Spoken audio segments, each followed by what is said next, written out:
nous avons décidé de rendre visite à notre famille le week-end. Au moment où nous sommes arrivés à la maison, ma sœur s'est précipitée pour prendre mon bébé de mes bras, en disant « Laisse-moi la tenir un peu ». Alors que nous étions tous assis à table après quelques minutes, je me suis levé car il était temps de la nourrir. J'ai donc commencé à la chercher, et à ma grande horreur, quand j'ai vu ma sœur, j'ai hurlé parce que ma sœur essayait de mettre le bébé dans le sèche-linge, en disant « Ne t'inquiète pas, c'est sans danger », elle était toute mouillée, alors j'ai décidé de la mettre là-dedans.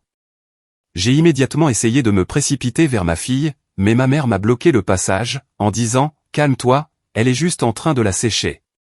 Papa a ajouté « Arrête de faire une scène pour rien ». Mes parents ont commencé à réconforter ma sœur, en disant « Chérie, ne t'inquiète pas, tu n'as rien fait de mal », tandis que mon mari essayait d'ouvrir la porte du sèche-linge qu'elle avait verrouillée. J'ai perdu la tête à ce moment-là et j'ai appelé le 911.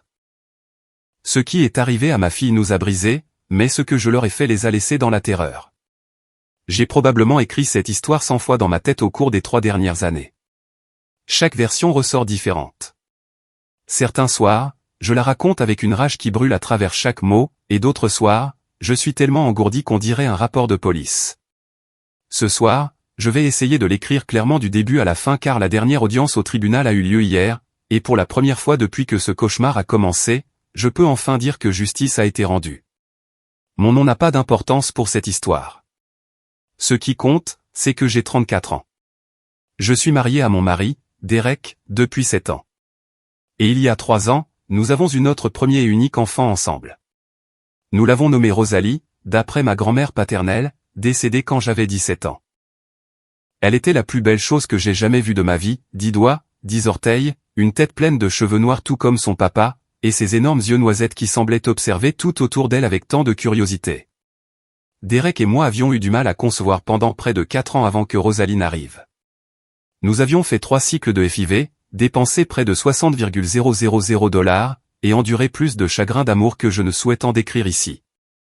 Quand elle est enfin arrivée, en bonne santé et criant à plein poumon, j'ai sincèrement cru que toute la douleur en avait valu la peine. Je me souviens de l'avoir tenue dans le lit d'hôpital, alors que Derek était assis à côté de moi, les larmes coulant sur son visage, et j'ai pensé que rien ne pourrait plus jamais m'atteindre, car je l'avais elle. Je devrais expliquer ma situation familiale avant de continuer. Ma sœur aînée, Gwendoline, qu'on appelle Gwen, a 38 ans. En grandissant, nous n'avons jamais été particulièrement proches. Il y a un écart de 4 ans entre nous, ce qui semblait énorme quand nous étions enfants, et au moment où j'ai été assez grande pour vouloir vraiment un lien fraternel, elle s'éloignait déjà. Gwen a toujours été ce que mes parents appelaient « spécial ». Elle était sujette à des sautes d'humeur intenses, des accès de paranoïa, et des épisodes où elle se persuadait de choses qui n'étaient pas vraies. Mes parents, Lorraine et Thomas, ont refusé de la faire évaluer correctement lorsque nous étions enfants. Ils appartenaient à une génération qui considérait les soins de santé mentale comme quelque chose de honteux, quelque chose qui n'arrivait qu'aux autres familles. Chaque fois que Gwen avait une crise, ils la laissaient simplement passer. Ils trouvaient des excuses pour son comportement, dissimulaient les conséquences, et faisaient semblant que tout allait bien. Le message que j'ai reçu haut et fort tout au long de mon enfance était que protéger Gwen était plus important que tout le reste, y compris ma propre sécurité ou mon bien-être. Il y a eu un incident quand j'avais 12 ans que je n'ai jamais oublié. Gwen s'était convaincue que je la volais, ce qui n'était absolument pas le cas. Elle m'a coincé dans notre salle de bain commune et a tenu un fer à friser sur mon bras jusqu'à ce que j'avoue avoir pris 20 $ dans son sac à main. J'ai encore la cicatrice juste en dessous de mon coude gauche, un ovale pâle qui me rappelle qui est vraiment ma sœur.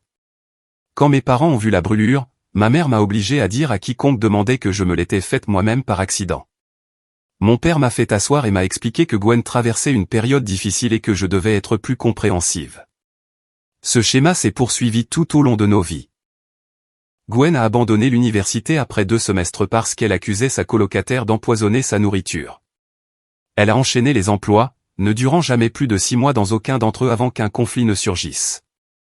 Elle a eu 2 relations dont j'ai connaissance, qui se sont toutes 2 terminées par des ordonnances restrictives déposées contre elle par les hommes impliqués. À travers tout cela, mes parents ont continué à l'encourager et à la protéger, et on s'attendait à ce que je participe à cette mascarade. Quand Derek et moi nous sommes mariés, j'ai essayé de fixer des limites. Nous avons déménagé de notre ville natale dans l'Ohio pour aller à Chicago, dans l'Illinois. En partie parce que Derek y avait reçu une offre d'emploi, et en partie parce que j'avais besoin de mettre une certaine distance entre moi et ma famille.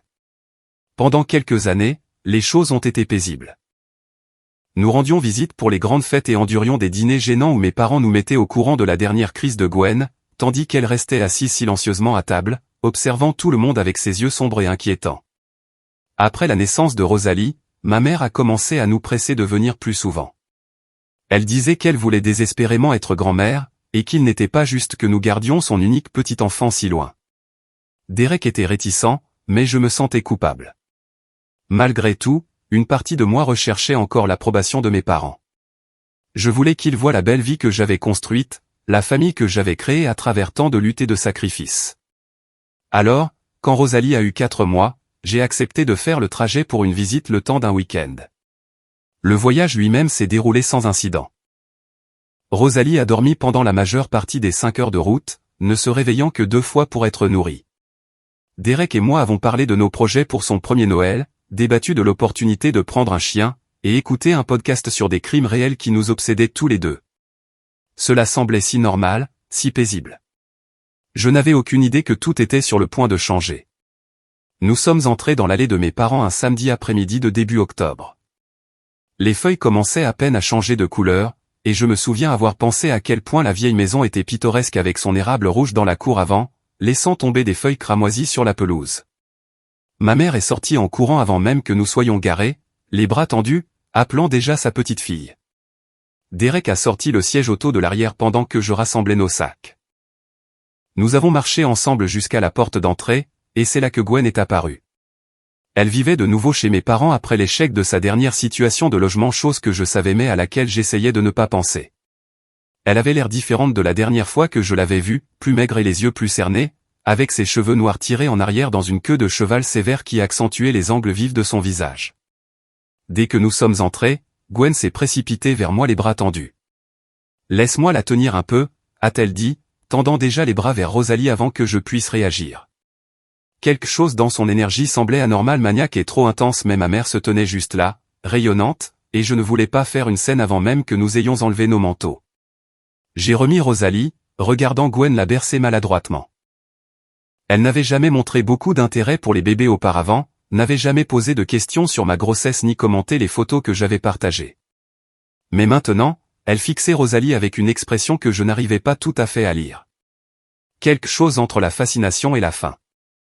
Nous sommes passés au salon, et ma mère s'est immédiatement lancée dans les préparatifs du dîner. Elle avait fait un rôti, a-t-elle annoncé, avec ces petites pommes de terre que j'avais toujours aimées enfant. Mon père est sorti de son bureau pour serrer la main de Derek et faire la conversation sur le football. Tout cela semblait si agressivement normal que je me suis presque convaincu que j'étais paranoïaque à propos de Gwen. 20 minutes ont passé. Je buvais un verre d'eau, répondant aux questions de ma mère sur Portland, quand j'ai soudain réalisé que je n'entendais plus Rosalie. Elle faisait de petits bruits plutôt, les doux gazouillis que font les bébés de 4 mois quand ils sont contents. Mais maintenant, c'était le silence. Je me suis levé, mon rythme cardiaque s'accélérant déjà. « Où est Gwen ?» ai-je demandé, scrutant la pièce. Aucun de mes parents ne semblait inquiet. Ma mère a vaguement agité la main vers l'arrière de la maison. Elle a probablement emmené le bébé pour lui montrer le jardin, a-t-elle dit. Gwen a fait beaucoup de travaux là-bas ces derniers temps. Mais nous étions en octobre et il commençait déjà à faire nuit dehors. Derek a croisé mon regard et s'est levé aussi, et ensemble nous avons marché vers l'arrière de la maison où se trouvait la buanderie de mes parents. La porte était partiellement fermée, et à travers l'interstice, je pouvais voir la lueur de l'éclairage fluorescent. Ce que j'ai vu quand j'ai poussé cette porte restera gravé en moi jusqu'à ma mort. Gwen était accroupie devant le sèche-linge, et Rosalie était à l'intérieur. Mon bébé était dans le sèche-linge, la main de Gwen était sur la porte, et la machine était en marche. J'ai hurlé. Le son qui est sorti de moi ne semblait pas humain. Derek s'est jeté en avant et a saisi la porte du sèche-linge, tirant dessus désespérément. Mais Gwen avait fait quelque chose au verrou. Elle s'est tournée pour me regarder avec une expression de calme absolu, presque de sérénité, et a dit « Ne t'inquiète pas, c'est sans danger ». Elle était toute mouillée, alors j'ai décidé de la mettre là-dedans. J'ai essayé de la bousculer, essayé d'atteindre ma fille, mais soudain ma mère était là. Lorraine était apparue derrière moi et m'avait saisi les bras, me retenant physiquement pendant que mon bébé tournait à l'intérieur de cette machine. Calme-toi, a-t-elle dit, sa voix étrangement stable. Elle est juste en train de la sécher. La voix de mon père est venue de quelque part derrière nous. Arrête de faire une scène pour rien. Derek luttait toujours avec la porte du sèche-linge, ses doigts saignant là où il les avait écorchés sur les bords métalliques. À un moment donné avant notre arrivée, Gwen avait coincé quelque chose dans le mécanisme de la porte. Nous avons appris plus tard que c'était un tournevis coincé dans l'assemblage du loquet, une modification qui suggérait que ce n'était pas un épisode psychotique spontané, mais quelque chose qu'elle avait planifié. Elle restait là à le regarder avec cette même expression sereine. Et mes parents étaient en train de la réconforter, lui disant qu'elle n'avait rien fait de mal, pendant que ma fille était torturée à l'intérieur de cette machine. Je me suis libéré de l'emprise de ma mère et j'ai sorti mon téléphone. Mes mains tremblaient tellement que je pouvais à peine composer le numéro, mais j'ai réussi à appeler le 911. Je me souviens avoir hurlé l'adresse dans le téléphone, hurlé que ma sœur avait mis mon bébé dans le sèche-linge, hurlé pour qu'ils envoient quelqu'un immédiatement. Derek a finalement réussi à casser le mécanisme de la porte. Il a arraché la porte du sèche-linge et a sorti Rosalie, et elle était si immobile. Son petit corps était inerte et brûlant au toucher, couvert de marques rouges furieuses là où le tambour métallique chauffé avait brûlé sa peau délicate. Elle ne pleurait pas. Elle ne faisait aucun bruit. Les heures suivantes existent dans ma mémoire comme une série de fragments. L'arrivée de l'ambulance, les lumières rouges et bleues peignant les murs de ma maison d'enfance avec des couleurs qui semblaient trop vives, trop agressives pour cette rue de banlieue calme. Les ambulanciers prenant Rosalie des bras de Derek, tandis qu'il restait là avec du sang coulant de ses ongles arrachés sur le sol immaculé de la cuisine de ma mère. Des policiers remplissant la maison de mes parents, leur radio crépitant de parasites et de codes que je ne comprenais pas. Ma mère pleurant et insistant sur le fait qu'il y avait eu un malentendu utilisant réellement ces mots comme si ce qui s'était passé pouvait être classé autrement que comme une tentative de meurtre. Gwen menottait et conduite vers une voiture de patrouille, portant toujours cette expression de calme détaché qui me hante encore aujourd'hui. Je suis monté dans l'ambulance avec Rosalie tandis que Derek suivait dans notre voiture. L'ambulancier travaillant sur ma fille continuait à me poser des questions auxquelles je ne pouvais pas répondre. Prenait-elle des médicaments? Avait-elle des allergies? Combien de temps était-elle restée dans le sèche-linge? Cette dernière question a brisé quelque chose en moi. Je ne le savais pas. Je n'avais aucune idée de combien de temps mon bébé avait tourné dans ce tambour métallique chauffé, parce que j'étais assise dans le salon à boire de l'eau et à parler de rôti comme si tout était normal. La culpabilité de cette réalisation ne s'est pas estompée en 3 ans. Je ne pense pas qu'elle s'effacera un jour. À l'hôpital, ils ont emmené Rosalie dans une salle de traumatologie et m'ont fait attendre dans une pièce aux lumières fluorescentes qui bourdonnaient à une fréquence conçue pour rendre les gens fous. Derek est arrivé 20 minutes plus tard, ses mains enveloppées dans de la gaze déjà tachée de sang. Il s'est assis à côté de moi sans parler et a pris ma main dans la sienne bandée, et nous sommes restés comme ça pendant ce qui a semblé être des heures. Une assistante sociale est venue nous parler finalement. C'était une femme au visage bienveillant dans la cinquantaine qui s'est présentée comme Margaret et a expliqué que, comme la blessure impliquait un mineur, il y aurait une enquête. Elle m'a demandé de lui raconter ce qui s'était passé, et je lui ai tout dit, l'histoire avec Gwen, les décennies de complaisance de mes parents, la façon dont ma mère m'avait physiquement retenu. Margaret a pris des notes sans montrer aucune émotion. Mais quand j'ai fini, elle m'a regardé avec quelque chose qui ressemblait à du respect dans les yeux. « Vous avez fait ce qu'il fallait en appelant le 911, a-t-elle dit. Beaucoup de gens dans votre situation auraient été trop choqués pour réagir aussi rapidement. Votre vivacité d'esprit a peut-être sauvé la vie de votre fille. » Ces mots auraient dû être réconfortants, mais tout ce à quoi je pouvais penser, c'était que je n'aurais pas dû confier Rosalie en premier lieu. Je savais que quelque chose n'allait pas avec l'énergie de Gwen. J'avais ressenti ce picotement de malaise quand elle a tendu ses 2 mains avides vers mon bébé. Mais j'avais ignoré mon instinct parce que je ne voulais pas rendre les choses gênantes, parce que j'avais été conditionné toute ma vie à minimiser le comportement de Gwen et à maintenir la paix. Un inspecteur de police est venu prendre ma déposition vers minuit. Son nom était inspecteur Marcus Webb, et il avait la patience lasse de quelqu'un qui avait vu trop de choses terribles pour être encore choqué par quoi que ce soit. Je lui ai raconté la même histoire que celle que j'avais racontée à Margaret, ajoutant des détails sur les abus subis dans mon enfance et le modèle de comportement que mes parents avaient toujours excusé. L'inspecteur Webb m'a demandé si j'avais des documents sur les incidents passés. Je lui ai parlé de la cicatrice de brûlure sur mon bras, la lui montrant sous l'éclairage cru de l'hôpital. Il l'a photographiée et m'a demandé si j'accepterais de l'inclure dans ma déposition. J'ai dit oui sans hésitation. Pour la première fois en plus de 20 ans, cette cicatrice ressemblait à une preuve plutôt qu'à quelque chose dont il fallait avoir honte. Vos parents, a-t-il dit prudemment. Ils vous ont physiquement empêché d'atteindre votre fille? Ma mère l'a fait. Elle a saisi mes bras et m'a retenu. Mon père m'a dit d'arrêter de faire une scène. L'inspecteur Webb a pris une note. Nous les interrogerons également.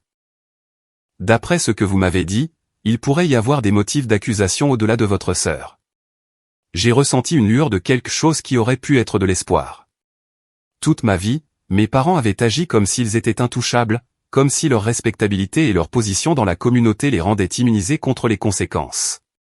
L'idée qu'ils pourraient réellement être tenus responsables semblait presque trop belle pour être vraie. Derek et moi n'avons pas été autorisés à voir Rosalie avant près de 4 heures du matin. À ce moment-là, elle avait été stabilisée et transférée aux soins intensifs pédiatriques. Le médecin qui nous a informés était une jeune femme aux yeux fatigués qui a expliqué l'étendue des blessures de ma fille en termes cliniques, qui ne pouvait pas tout à fait masquer l'horreur de ce qui lui avait été fait. Des brûlures couvrant 20% de la surface de son corps, concentrées sur son dos, ses épaules et l'arrière de ses bras, là où elle avait été pressée contre le tambour chauffé. Une tension musculaire et des lésions des tissus mous au cou dues au mouvement de culbute.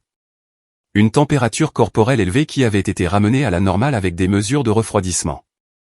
De possibles contusions internes qui devraient être surveillées.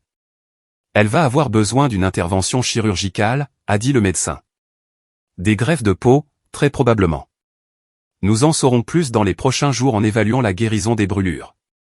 J'ai demandé si je pouvais la tenir. Le médecin a hésité, puis a hoché brièvement la tête.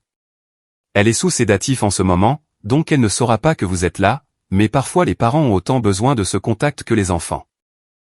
Elle nous a conduits aux soins intensifs, devant des rangées de lits contenant de petits corps reliés à des machines qui bipsaient et vrombissaient. Rosalie était dans une unité d'angle, allongée sur le ventre, le dos exposé et couvert d'une sorte de pansement médical. Elle semblait si petite, si fragile, comme une poupée brisée que quelqu'un avait essayé de recoller. Je me suis tenu à côté de son lit et j'ai touché sa joue d'un doigt. Sa peau était chaude, plus chaude qu'elle n'aurait dû l'être. Et pendant un moment terrible, je suis retourné dans cette buanderie, regardant le sèche-linge tourner avec mon bébé à l'intérieur. Derek a mis son bras autour de moi et m'a tenu pendant que je pleurais, des larmes silencieuses qui tombaient sur la couverture de l'hôpital sans faire un bruit. Nous sommes restés avec Rosalie jusqu'à ce que les infirmières suggèrent doucement que nous essayions de nous reposer. Derek voulait trouver un hôtel à proximité, mais je ne pouvais pas supporter l'idée de la laisser seule, alors nous avons fini par dormir dans la salle d'attente sur des chaises en plastique qui semblaient conçues pour empêcher tout confort. J'ai somnolé par intermittence, me réveillant toutes les quelques minutes, convaincu d'entendre le sèche-linge tourner quelque part au loin. Le lendemain matin a apporté d'autres interrogatoires de police et l'arrivée d'une assistante aux victimes assignées à notre cas. Elle s'appelait Courtney, et elle nous a expliqué ce qui nous attendait dans les semaines à venir, l'enquête, les accusations potentielles, la probabilité d'un procès. Elle nous a également mis en contact avec un thérapeute spécialisé dans les traumatismes, expliquant que ce dont nous avions été témoins aurait des effets psychologiques durables que nous ne devrions pas essayer de gérer seuls. Mes parents ont essayé de venir à l'hôpital ce premier jour. Je l'ai appris par l'agent de sécurité qui les a arrêtés à l'entrée de l'aile pédiatrique. Apparemment, ma mère avait fait une scène dans le hall, exigeant de voir sa petite fille et insistant sur le fait qu'elle avait des droits en tant que famille. Le garde m'a dit qu'ils avaient été escortés dehors et informés que s'ils revenaient, ils seraient arrêtés pour violation de propriété. Je n'ai rien ressenti en entendant cela. Pas de satisfaction, pas de justification, juste un vide creux là où mes sentiments pour mes parents se trouvaient autrefois. Ils avaient choisi Gwen plutôt que Rosalie, avaient choisi de réconforter la personne qui avait blessé mon enfant plutôt que d'aider à la sauver. Quelle que soit la relation que nous avions avant, elle avait disparu, incinérée dans ce sèche-linge avec la peau non marquée de ma fille. 3 jours après l'incident, le bureau du procureur a déposé des accusations contre Gwen, tentative de meurtre au premier degré, maltraitance aggravée sur enfant, mise en danger criminel d'un mineur. Les accusations contre mes parents ont pris plus de temps à se matérialiser. Entrave à la justice et interférence avec les services d'urgence de délits mineurs qui semblaient terriblement inadéquats pour ce qu'ils avaient fait. Je l'ai dit à l'inspecteur Webb quand il a appelé pour me donner des nouvelles de l'affaire. Il a soupiré, le son portant des décennies de frustration face à un système juridique qui échouait souvent à rendre une véritable justice. Le problème est de prouver l'intention, a-t-il expliqué. Votre mère peut prétendre qu'elle était sous le choc, qu'elle croyait sincèrement que votre sœur ne faisait rien de dangereux. Votre père peut dire qu'il essayait de calmer la situation. Sans preuve qu'il savait que votre fille était en danger immédiat et qu'ils vous ont délibérément empêché de l'aider, les accusations plus graves ne tiendront pas, elle était dans un sèche-linge en marche, ai-je dit, ma voix plate. Comment pourrait-il prétendre qu'il ne savait pas que c'était dangereux? Leur avocat soutiendra qu'il faisait confiance au jugement de votre sœur, qu'il n'avait aucune raison de croire qu'elle ferait du mal au bébé. Ce n'est pas une question de logique. C'est une question de ce qui peut être prouvé au-delà de tout doute raisonnable. Cette conversation m'a appris quelque chose d'important sur le système judiciaire. Ce n'était pas conçu pour guérir les victimes ou punir adéquatement les malfaiteurs. C'était un processus bureaucratique qui avançait à son propre rythme selon ses propres règles, et s'attendre à ce qu'il délivre le genre de châtiment que ma famille méritait, c'était me préparer à la déception. Alors, j'ai commencé à planifier ma propre forme de justice. Pas de violence. Je ne suis pas ce genre de personne. Et de toute façon, blesser mes parents physiquement ne ferait que leur donner des munitions contre moi. Ce que je voulais, c'était quelque chose de plus durable. Je voulais détruire l'image soigneusement construite qu'ils avaient passé toute leur vie à bâtir. Je voulais que tous ceux qui les avaient admirés, respectés ou crus sachent exactement quel genre de personnes ils étaient vraiment. Rosalie a été transportée à l'hôpital le plus proche, puis héliportée vers un centre de traumatologie à Columbus. Elle avait des brûlures profondes au 2e et 3e degré sur plus de 20% de son corps. Elle avait des blessures internes dues au mouvement de culbute du tambour. Elle souffrait d'une légère hypothermie due à l'exposition à la chaleur. Les médecins nous ont dit qu'elle avait de la chance d'être en vie, et je voulais leur hurler que la chance n'y était pour rien. Que mon mari s'était déchiré les mains en forçant cette machine à s'ouvrir. Ma fille a passé 10 semaines à l'hôpital. Elle a nécessité des greffes de peau sur le dos et les épaules. Elle a dû subir une thérapie physique pour retrouver la mobilité de son cou, qui avait été tordu pendant la culbute. Les dommages psychologiques ne pouvaient être quantifiés, mais les spécialistes nous ont prévenus que même si elle était trop jeune pour se souvenir consciemment du traumatisme, cela pourrait encore affecter son développement de manière que nous ne pouvions prédire. Pendant ces 10 semaines, j'ai appris ce que ma famille pensait vraiment de moi et de mon enfant. Mes parents ont engagé un avocat pour Gwen presque immédiatement. Pas n'importe quel avocat, un avocat de la défense très puissant, spécialisé dans les affaires impliquant la compétence mentale. Ils ont commencé à construire un récit dans lequel Gwen était la victime, une femme troublée qui avait eu une rupture psychotique et ne pouvait être tenue responsable de ses actes. Ils ne sont jamais venus une seule fois à l'hôpital pour voir Rosalie. Ils n'ont jamais appelé pour prendre des nouvelles de son état. La seule communication que j'ai reçue d'eux était une lettre de leur avocat exigeant que j'abandonne les accusations criminelles et que j'évite de faire des déclarations publiques sur l'incident. Je n'ai pas abandonné les charges. Au lieu de cela, j'ai contacté ma propre avocate, une femme nommée Patricia Sears, spécialisée dans la défense des victimes. Patricia m'a aidé à comprendre mes options et m'a guidé à travers le processus de justice pénale. Elle m'a également aidé à intenter une action civile contre Gwen et mes parents pour les dommages subis par ma fille. Les mois qui ont suivi l'hospitalisation de Rosalie ont été les plus sombres de ma vie. Derek a dû retourner travailler finalement. Nous ne pouvions pas nous permettre qu'il prenne un congé sans solde indéfiniment, alors je suis devenue la principale soignante pendant son rétablissement. J'ai appris à changer les pansements de brûlure sans grimacer, à administrer des analgésiques selon un horaire précis, à faire les exercices de thérapie physique qui aideraient à restaurer la mobilité de son cou et de ses épaules. J'ai aussi appris ce que cela faisait d'être complètement seul. Mes parents avaient été ma seule famille à part Derek, et maintenant ils n'étaient plus là.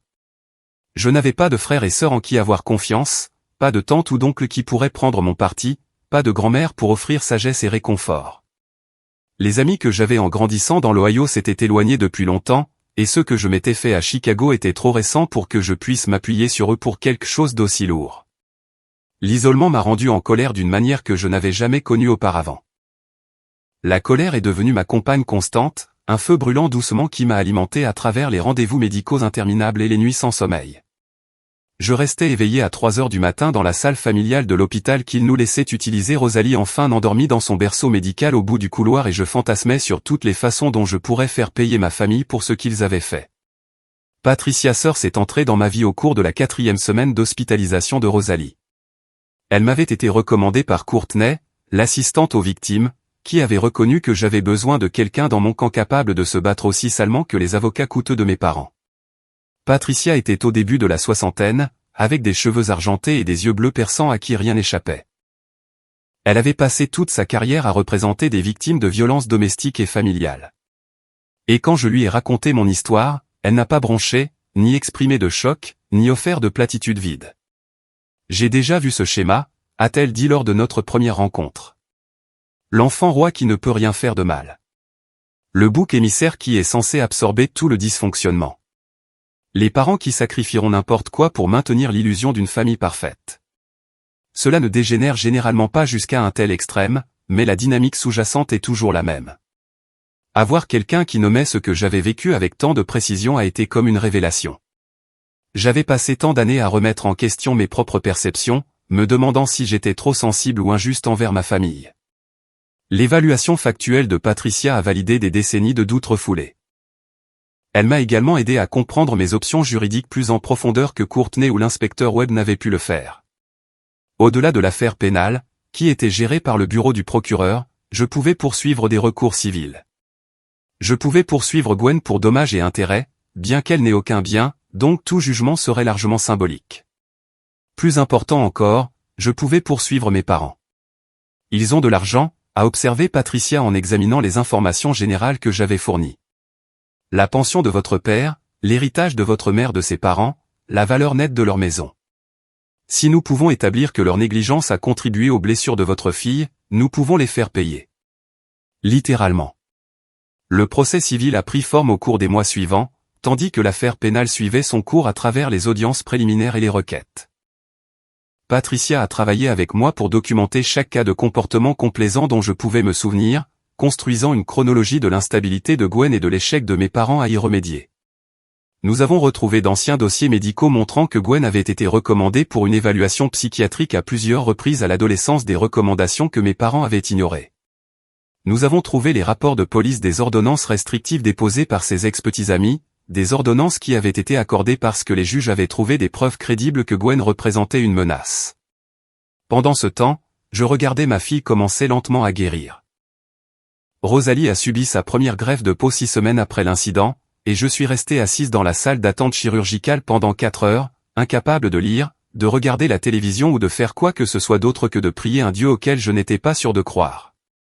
L'opération a été un succès, a dit le médecin, bien qu'elle aurait besoin d'au moins une procédure supplémentaire à mesure qu'elle grandirait et que la peau greffée s'étirerait.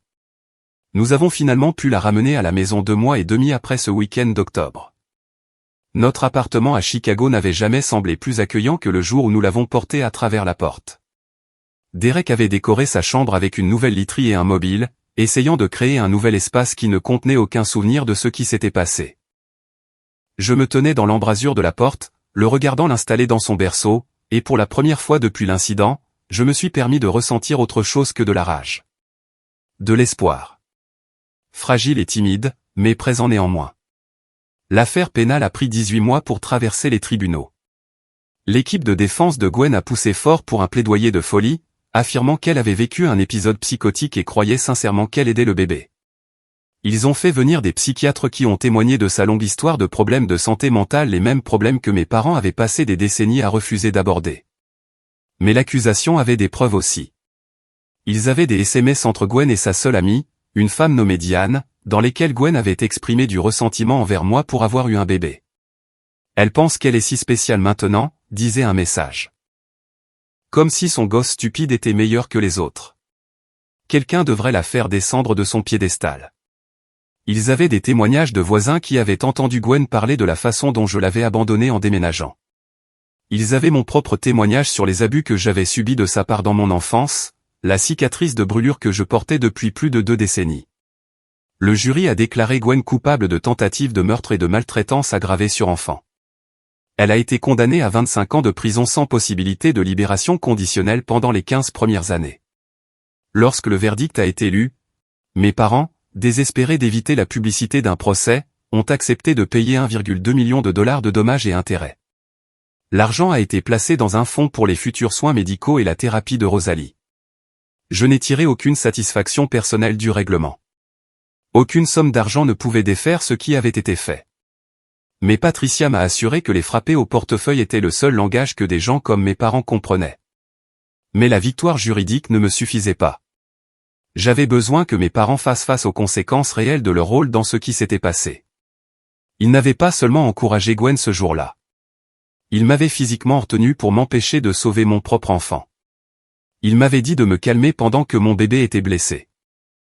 Ils avaient passé des décennies à dissimuler le comportement dangereux de Gwen au lieu de lui obtenir l'aide dont elle avait besoin. Et leur négligence avait failli coûter la vie à Rosalie. 6 mois après le règlement civil, j'ai accordé une interview à un journal régional. J'ai raconté toute l'histoire, y compris les détails sur le comportement de mes parents qui n'étaient pas sortis lors du procès pénal. L'article est devenu viral. Il a été repris par des médias nationaux et partagé des millions de fois sur les réseaux sociaux. Mes parents, qui avaient réussi à garder leur nom en grande partie hors de la procédure pénale en se distançant de la défense de Gwen, se sont soudainement retrouvés publiquement identifiés comme les personnes qui avaient retenu la mère pendant que son bébé était violenté. Mon père a perdu son poste au conseil d'administration de la caisse de crédit locale où il travaillait depuis 30 ans. On a demandé à ma mère de démissionner de son rôle de direction dans leur église, la même église où elle chantait dans la chorale tous les dimanches depuis avant ma naissance. Leurs amis ont arrêté d'appeler. Leurs voisins ont arrêté de les saluer. Ils sont devenus des parias dans la communauté où ils vivaient depuis 4 décennies. Me suis-je senti coupable d'avoir détruit leur statut social? J'ai examiné la question attentivement, comme Patricia m'avait appris à examiner mes propres motivations tout au long du processus juridique. J'ai pensé à la petite fille de 12 ans avec une brûlure de fer à friser sur le bras à qui on avait dit de mentir sur la façon dont elle l'avait eu. J'ai pensé aux décennies d'excuses, aux fois où l'on m'avait fait sentir folle pour avoir reconnu que quelque chose n'allait pas avec ma sœur. J'ai pensé aux mains de ma mère sur mes bras, me retenant pendant que mon bébé souffrait. Mais j'ai aussi pensé aux semaines et aux mois après que l'article soit devenu viral, quand ma boîte de réception s'est remplie de messages d'inconnus qui avaient lu mon histoire. Certains étaient solidaires, offrant des mots d'encouragement et partageant leurs propres expériences de dynamique familiale toxique. D'autres étaient cruels, m'accusant d'exploiter le traumatisme de ma fille pour attirer l'attention ou suggérant que j'avais dû faire quelque chose pour provoquer le comportement de ma sœur. Les messages les plus cruels venaient de personnes qui avaient connu ma famille en grandissant.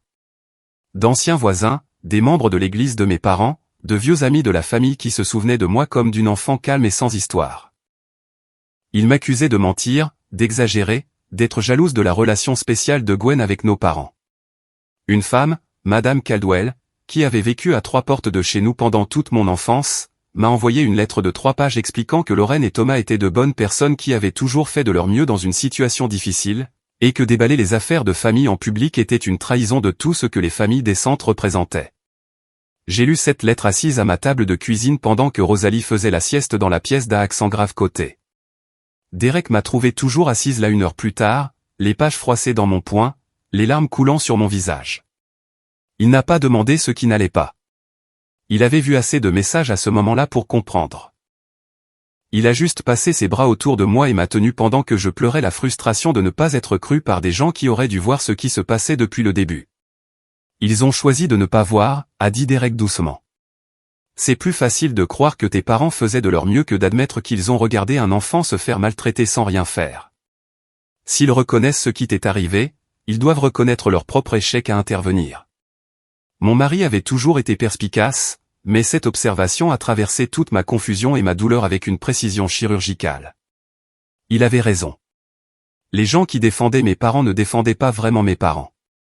Ils se défendaient eux-mêmes, leur propre complicité, leur propre aveuglement volontaire. Cette réalisation a endurci quelque chose en moi. J'ai arrêté de lire les messages négatifs. J'ai arrêté d'essayer de convaincre les sceptiques que mon histoire était vraie. Au lieu de cela, je me suis concentré sur la seule chose que je pouvais contrôler, m'assurer que ma famille ferait face à toutes les conséquences possibles pour ce qu'ils avaient fait. Les accusations de délits mineurs de mes parents ont abouti à une probation et à des travaux d'intérêt général des tapes sur les doigts qui comptaient à peine comme une punition. Mais le procès civil les a frappés beaucoup plus fort. Lorsqu'ils ont accepté de régler pour 1,2 million de dollars, ils ont dû liquider presque tout ce qu'ils possédaient. La maison dans laquelle j'avais grandi a été vendue pour payer le jugement. Les comptes de retraite de mon père ont été décimés. L'héritage de ma mère, l'argent que ses parents avaient travaillé toute leur vie pour lui laisser, est allé dans un fonds en fiducie qui paierait les soins médicaux de ma fille. J'ai tiré une sombre satisfaction de savoir que chaque séance de thérapie, chaque rendez-vous médical, chaque chirurgie de révision de cicatrices serait financée par les personnes qui ont failli laisser mourir ma fille. Cela semblait juste d'une certaine manière, une forme de justice poétique qu'aucun tribunal n'aurait pu ordonner. L'interview dans le journal est arrivée 6 mois plus tard, une fois le règlement civil finalisé et l'affaire pénale conclue. Une journaliste nommée Catherine Chen suivait l'histoire et m'a contacté pour me demander si j'accepterais de partager mon point de vue. Patricia m'a conseillé de bien réfléchir avant d'accepter. L'exposition publique pourrait inviter plus de harcèlement que de critiques, et il n'y avait aucune garantie que la couverture serait sympathique. J'y ai pensé pendant une semaine. J'ai parlé à Derek, qui soutenait toute décision que je prendrais. J'ai parlé à mon thérapeute, le docteur Okonkwo, qui m'a aidé à examiner mes motivations et à me préparer aux retombées émotionnelles potentielles. Et j'ai parlé à Rosalie, bien qu'elle fût trop jeune pour comprendre. Je l'ai tenue sur mes genoux et j'ai regardé les cicatrices sur ses épaules, visibles au-dessus de l'encolure de sa grenouillère. Et je me suis demandé quel genre de mère je voulais être. La réponse est venue clairement. Je voulais être la mère qui se battait pour son enfant. La mère qui refusait de laisser les abus être balayés sous le tapis et oubliés. La mère qui se levait et disait, « Voici ce qui s'est passé. Voici qui l'a fait. Voici ce qu'ils ont fait pour le dissimuler. » Alors, j'ai donné l'interview. J'ai tout raconté à Catherine Chen, les abus dans l'enfance, les décennies de complaisance, l'incident lui-même, le comportement de mes parents par la suite. Je lui ai montré la cicatrice de brûlure sur mon bras et les cicatrices sur le dos de Rosalie. Je lui ai donné des copies de documents judiciaires et de dossiers médicaux. Je n'ai rien retenu parce que j'en avais fini de protéger des gens qui ne m'avaient jamais protégé une seule fois. L'article a été publié un dimanche matin. Le lundi soir, il avait été partagé plus de 2 millions de fois. Non, je ne me suis pas senti coupable. Le dernier chapitre de cette histoire s'est déroulé hier. Mes parents, réalisant peut-être qu'ils n'avaient plus rien à perdre, ont intenté un procès contre moi, alléguant la diffamation. Ils ont dit que l'article de journal contenait de fausses déclarations qui nuisaient à leur réputation. Ils voulaient 3 millions de dollars et des excuses publiques. Patricia m'a prévenu que le procès était frivole, conçu plus pour me harceler que pour gagner quoi que ce soit au tribunal. Mais elle a aussi vu une opportunité. Nous avons déposé une demande reconventionnelle pour détresse émotionnelle et procédure abusive, et nous avons exigé que l'affaire aille au procès plutôt que de régler à l'amiable. Nous voulions que tout soit rendu public. Le procès a duré 2 semaines. L'avocat de mes parents a essayé de me dépeindre comme une fille vindicative cherchant à se venger de sa famille aimante. Notre avocate a présenté des preuves d'un modèle d'abus et de complaisance qui remontait à des décennies. Nous avons fait venir des témoins qui avaient connu notre famille en grandissant, des gens qui avaient vu le comportement de Gwen et la réponse de mes parents à celui-ci. Nous avons diffusé l'enregistrement du 911 de cette soirée d'octobre, la terreur brute dans ma voix alors que je hurlais à l'aide tandis que ma mère me disait de me calmer. Le jury a délibéré pendant moins de 3 heures. Ils ont tranché en ma faveur sur la demande reconventionnelle et m'ont accordé 2,000 $ de dommages et intérêts. Plus important encore, ils ont validé publiquement tout ce que j'avais dit sur mes parents dans cet article de journal.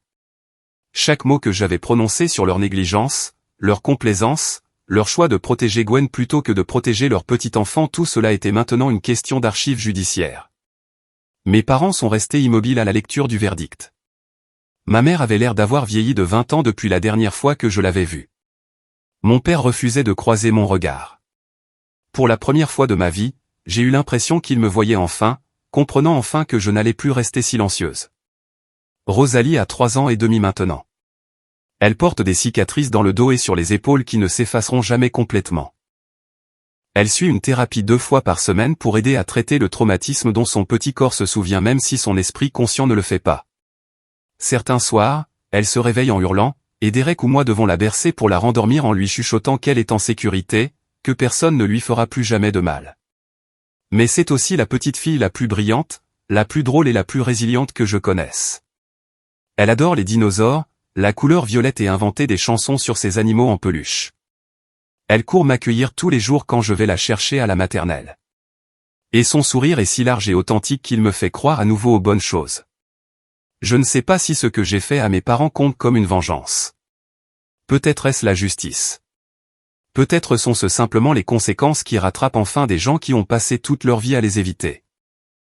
Ce que je sais, c'est que je ne m'excuserai jamais d'avoir protégé mon enfant ou d'avoir refusé de laisser ses agresseurs échapper à leurs responsabilités. À tous ceux qui lisent ceci et qui sont piégés dans une dynamique familiale où le comportement dangereux d'une personne est constamment excusé et facilité, sachez que vous n'êtes pas fou. Vous ne réagissez pas de manière excessive. Votre sécurité et celle de vos enfants comptent plus que le maintien de la paix, plus que la loyauté familiale, plus que l'évitement des conversations inconfortables. Partez si vous le pouvez. Protégez-vous et protégez ceux que vous aimez. Et si les facilitateurs dans votre vie essaient de vous arrêter, ne les laissez pas faire.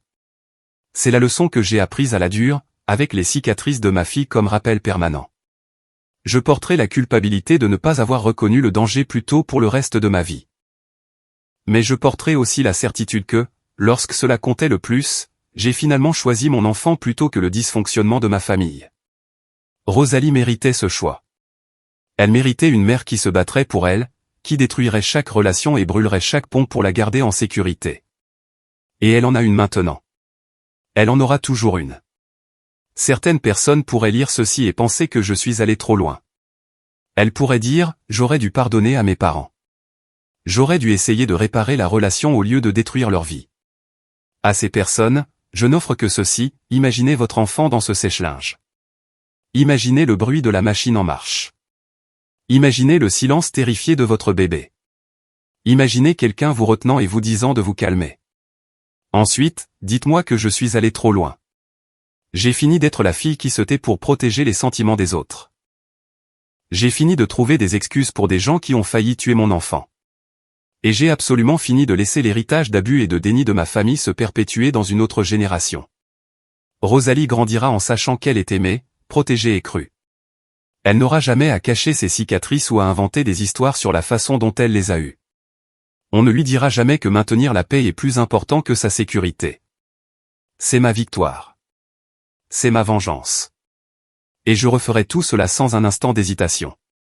Mise à jour, merci infiniment à tous pour votre soutien immense. J'ai lu chaque commentaire, même si je ne peux pas répondre à tous. Beaucoup d'entre vous ont posé des questions sur Derek.